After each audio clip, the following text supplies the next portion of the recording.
Hello guys, how are you? It's me, Dil-Falco, the one and only, back again in another video game analysis video. I know it's been a while since the last time I made a video of this sort, however, I realized they were much harder to make and didn't give me the results I wanted, so I just moved on onto regular gameplays. Now, the reason why I felt like discussing this topic was mainly because of my friends, who practically forced me into playing Marvel Rivals.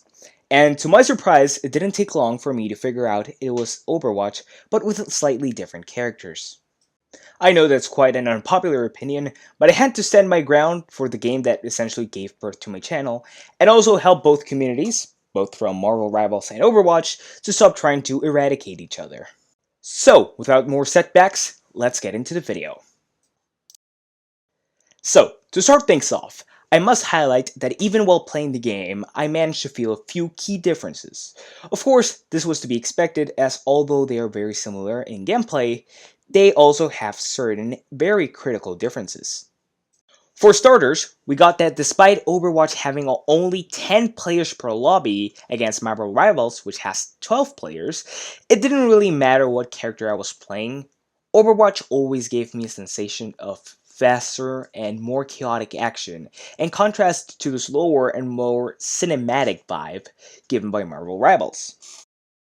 Now, there's a fairly simple explanation to this, and it's all because Overwatch is played in first person, which allows for the player to feel more immersed in combat and pretend it's doing much more of an impact during the battle than what it actually does, but can sometimes truly lead onto a more intense combat experience, while Marvel Rivals it's ever so more cinematic and slower paced.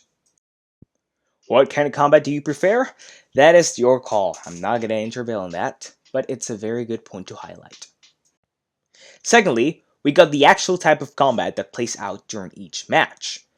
Marvel Rivals over here has the upper hand, as it offers team-ups, which essentially are secret abilities unlocked only by having certain characters on your team. However, I really wouldn't count it in as an ability, as they're mostly irrelevant and really just end up forcing you into selecting a set of heroes, which don't really always play together all that well. A clear example of this is the Planet X-Pals team-up, which only offers damage reduction, but forces you to have a really slow tank like Groot, while also having two dive characters such as Rocket and Jeff, taking away their aggressive potential and damage input. But then we have Overwatch, and since you don't have to worry about team-ups, but instead to get a good squad combo, you can ensure that they have similar gameplays, and that way you can remain together and fight similarly to ensure good team coordination. Now, moving on into the actual style of the game, we of course have to congratulate Marvel Rivals for offering such an amusing set of animations and beautiful artwork, which opted for a more cinematic view, unlike Overwatch, which has a more realistic look. Take it this way. Rivals has the art style of Spider-Man Across the Spider-Verse, and Overwatch has a similar animation style to, let's say, I don't know, Secret Level, for example. Of course, which art style you like the most is all up to you, but do keep in mind the lore. Marvel Rivals has shown little to no signs of developing a coherent story, which at least for people like me, who tend to obsess over the smallest and most insignificant details about any franchise I have any interest in, is something that already sets up the game for what I would expect would be a big disappointment for nerds. And yes, I know Overwatch is in a similar situation, which, by the way, if you want to know more about that, make sure to watch this video on the top right corner.